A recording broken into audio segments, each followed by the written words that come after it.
making disciples, transforming. Saudara, mari kita buka sama-sama Habakuk 3 ayat 1 sampai 2. Demikian firman Tuhan, doa Nabi Habakuk menurut nada ratapan. Tuhan, telah kudengar kabar tentang engkau dan pekerjaanmu ya Tuhan, kutakuti. Hidupkanlah itu dalam lintasan tahun, nyatakanlah itu dalam lintasan tahun. Dalam murka, ingatlah akan kasih sayang. Saudara, kitab Habakuk itu unik. Karena di dalamnya berisi bukan nubuatan yang secara langsung diberikan kepada orang Israel yang sedang murtad kepada Tuhan. Tapi di dalamnya berisi mengenai percakapan antara Habakuk dengan Tuhan. Beda dengan Yeremia, ini adalah rekan sejawat Habakuk yang hidup satu zaman. Dalam kitab-kitab Yeremia, banyak tertulis mengenai nubuatan atau teguran direct kepada orang Israel yang murtad kepada Tuhan. Nah, pada pasal pertama Habakuk, justru Habakuk itu mengeluh dan bertanya kepada Tuhan, mengapa Tuhan tidak melakukan sesuatu padahal bangsa ini melakukan banyak kelaliman dan kejahatan. Pada pasal pertama itulah Tuhan juga menjawab kepada Habakuk bahwa Tuhan sedang merencanakan bahwa orang Israel akan masuk dalam penghukuman Tuhan, akan diserahkan kepada Babel dan dibuang di Babel. Pada pasal 2, Habakuk kembali mempertanyakan keputusan Tuhan. Mengapa Tuhan itu malah memakai bangsa yang lebih jahat untuk menghukum umatnya? Di situ Tuhan itu memberikan jawaban dan meyakinkan bahwa bukan hanya Israel yang akan dihukum, tapi semua yang jahat akan dihukum termasuk Babel. Dan disitulah Habakuk belajar untuk memahami jalan-jalan Tuhan dan hidup dengan iman. Dia menuliskan orang benar akan hidup dengan percayanya atau dengan imannya. Lalu pada pasal 3, ayat pertama dan 2, ternyata Habakuk ini berdoa. Ternyata ini adalah respon kepada jawaban Tuhan, bahwa Tuhan akan melangsungkan penghukuman kepada umatnya yang sedang murtad. Di dalam situasi itu, Habakuk berdoa. Lalu apa isi doa Habakuk ini? Coba kita baca ulang ayat yang kedua. Dikatakan begini, hidupkanlah itu dalam lintasan tahun. Hidupkanlah itu hidupkan apa? Hidupkanlah pekerjaanmu dalam lintasan tahun. Sebab ayat sebelumnya dikatakan, telah kudengar kabar tentang engkau dan pekerjaanmu ya Tuhan, kutakuti. Hidupkanlah itu, hidupkanlah pekerjaanmu dalam lintasan tahun. Saya bacakan terjemahan versi New King James untuk lebih jelasnya. Ini bunyi dari doa Habakuk. Oh Lord, I have heard your speech and was afraid. Oh Lord, revive your work in the midst of the year. Dikatakan revive your work. Kata revive di sini itu dari bahasa Ibraninya adalah canah atau cayah. Artinya to bring back to life, untuk menghidupkan kembali.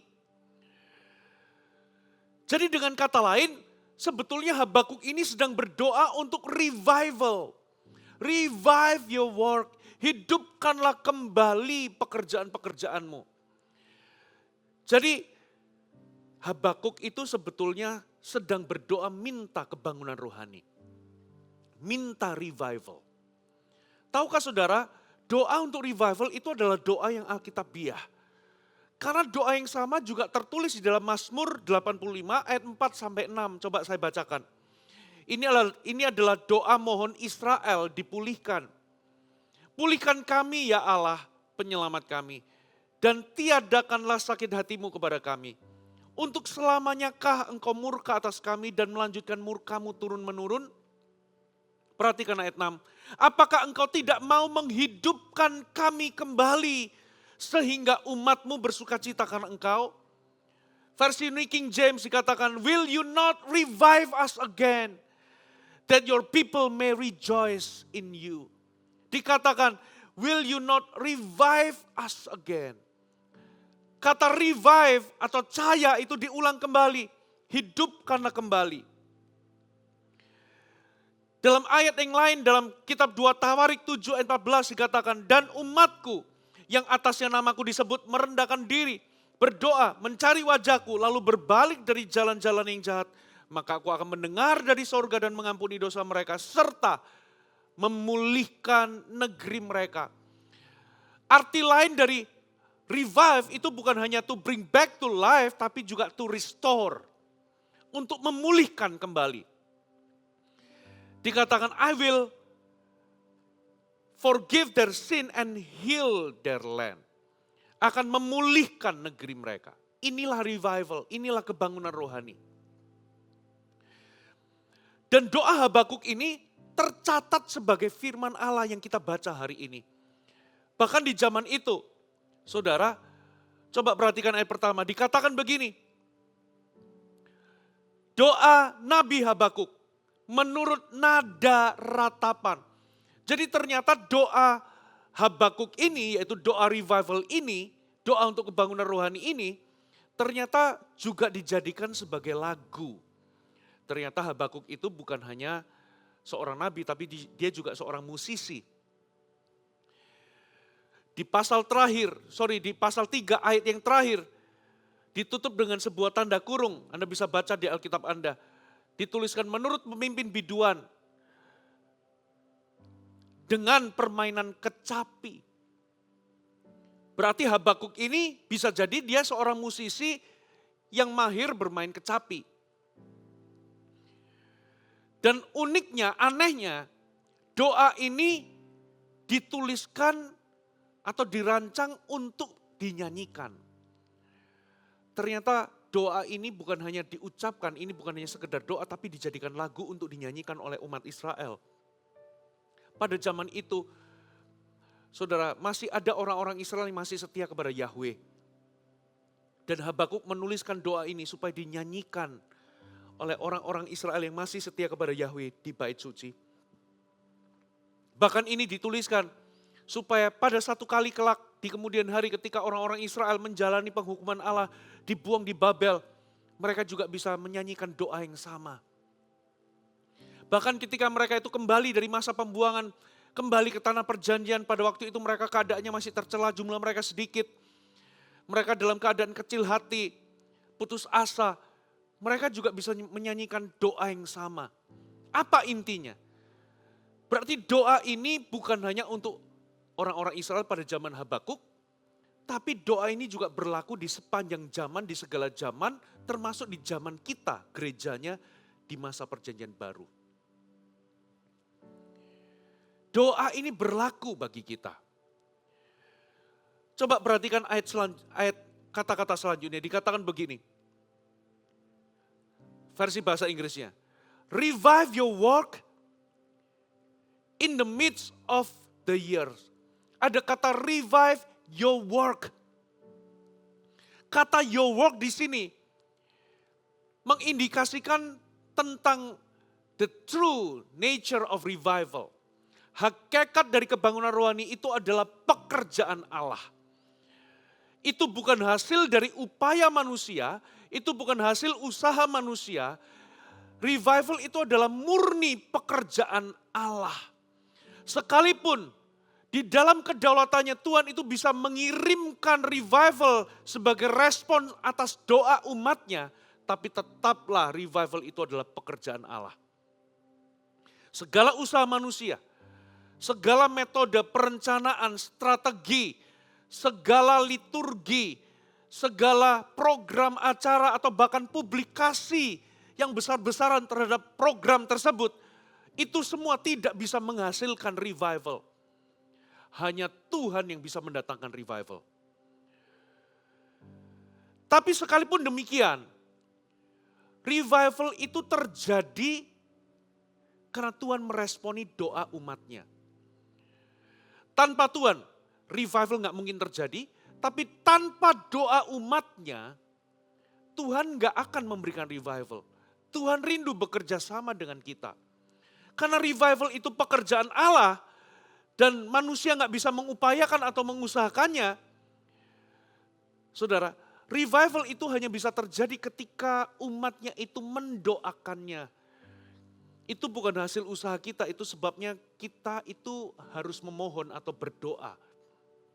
Manusia tidak bisa menciptakan revival, manusia hanya bisa mendoakannya atau memintanya. Itulah sebabnya doa untuk revival itu adalah doa yang wajib dipanjatkan oleh umat Tuhan di sepanjang masa. Pertanyaannya, kapan revival itu dimungkinkan terjadi? Coba perhatikan. Ayat ini berbunyi begini. Revive your work in the midst of the years. Ada kata in the midst of the years. Hidupkanlah itu dalam lintasan tahun. Ini bicara tentang the timing of revival. Kapan waktu revival itu terjadi? Kapanpun ketika revival itu jadi kebutuhan, dan kapanpun umat Tuhan itu berdoa minta revival, maka itulah God's timing for revival. Jadi kapan waktu terbaik untuk revival? Anytime when revival is needed. When God's people pray for it. Itulah the timing of revival. Jadi ini menjawab kapan revival itu terjadi.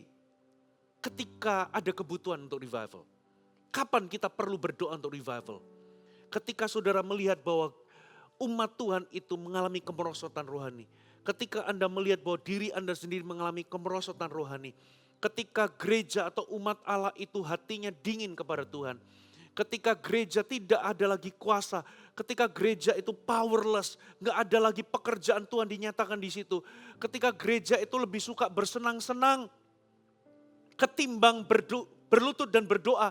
Ketika gereja itu lebih suka bersenang-senang ketimbang memuridkan atau memberitakan Injil. Ketika gereja lebih suka program dan acara ketimbang melakukan kehendak Tuhan, disitulah kita perlu berdoa untuk revival. Dan ketika kita berdoa untuk revival, saudara, Alkitab katakan anytime when revival is needed, itulah God's perfect timing for revival to come. Itulah waktu yang terbaik untuk revival bisa terjadi. Itulah kenapa doa untuk revival ini dituliskan di dalam Alkitab kita. Supaya kapanpun umat Tuhan di sepanjang zaman ketika dia membaca ayat itu, terinspirasi dan berdoa untuk sebuah kebangkitan atau sebuah kebangunan rohani. Lalu coba lihat kata-kata selanjutnya. In the midst of the years, make it known. Ada kata-kata make it known. Dalam bahasa Indonesia, nyatakanlah itu dalam lintasan tahun. Apa maksudnya, saudara? Ini bicara tentang the effects of revival. Ini bicara tentang dampak dari revival itu. Make it known. Jadi ternyata Habakuk itu berdoa supaya Tuhan itu melakukan pekerjaan yang bisa dilihat oleh semua orang bahwa itu adalah pekerjaan Allah dan bukan manusia.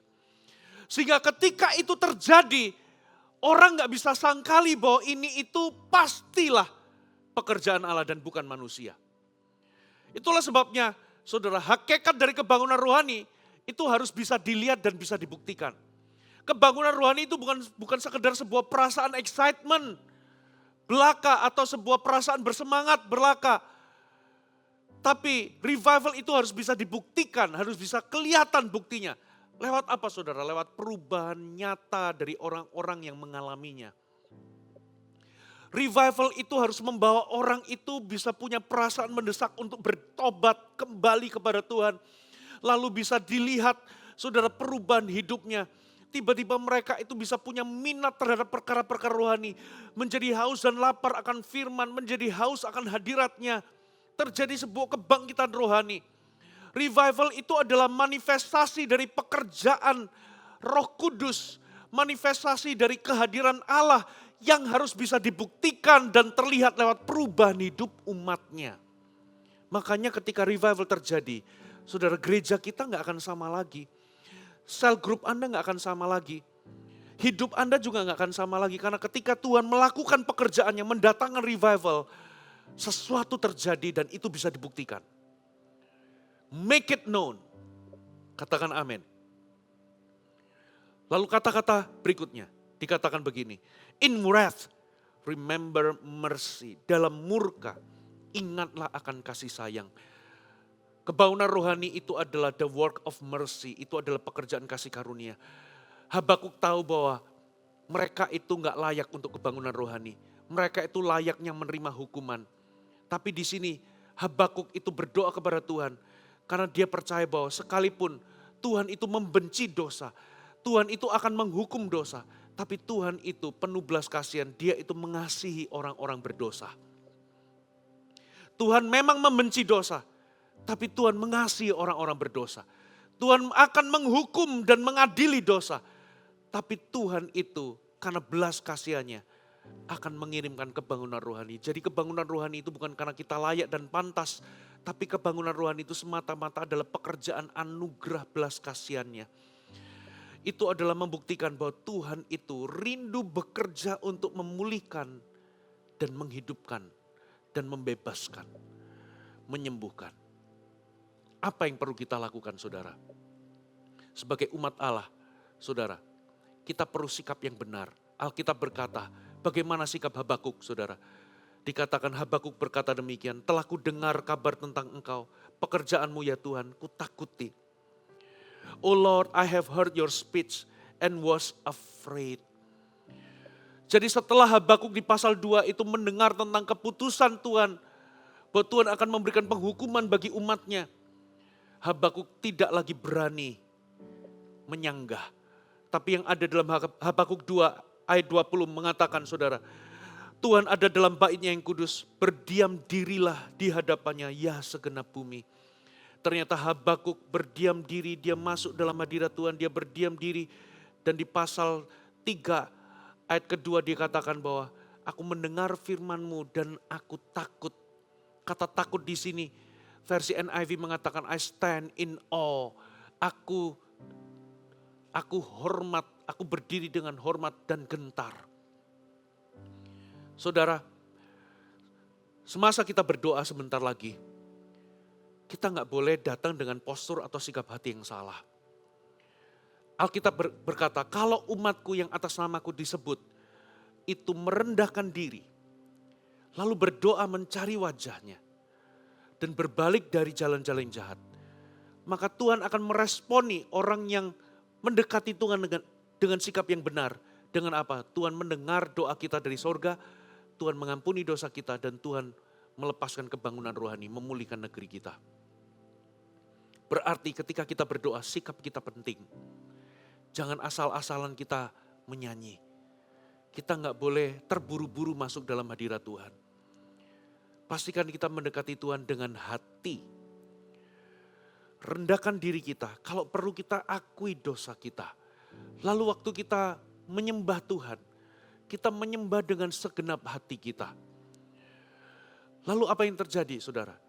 Ketika kita betul-betul masuk dalam hadirat Tuhan, kita berdoa, kita memuji, menyembah dengan segenap hati. Sekalipun kita berkumpul secara korporat, tapi ini bicara tentang pribadi lepas pribadi dengan Tuhan.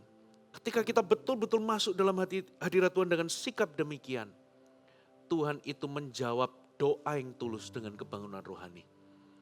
Memang tanpa Tuhan tidak akan ada kebangunan rohani. Tapi Tuhan memutuskan tanpa doa yang tulus dari umatnya, Tuhan tidak akan mengirimkan kebangunan rohani. Mari kita hampiri Tuhan dengan segenap hati. Saya undang kita semua. Mari kita masuk dalam hadirat Tuhan. Mari kita menyembah Dia.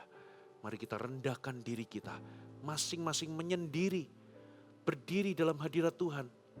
Bersekutu dengan Tuhan. Dan siapkan dirimu. Pada sebuah momen titik kita akan mempersembahkan hidup kita sebagai rumah doa. Kita melepaskan doa-doa kita kepada Tuhan. Let's pray together. Let's worship together. In Jesus' name, amen. Terima kasih sudah bergabung bersama kami, Gereja Mount Sharon, Jabodetabek. Sebagai gereja Tuhan, adalah kerinduan bagi kami untuk melihat Anda terus bertumbuh di dalam pengenalan akan Tuhan dan mengalami perubahan hidup. Maka dari itu, bergabunglah bersama komunitas kecil kami, Connect Group. Dapatkan informasi lebih lanjut pada kolom deskripsi kami. Last but not least, don't forget to subscribe dan bagikan video ini kepada orang yang Anda kasihi. Thank you for joining us and see you next time.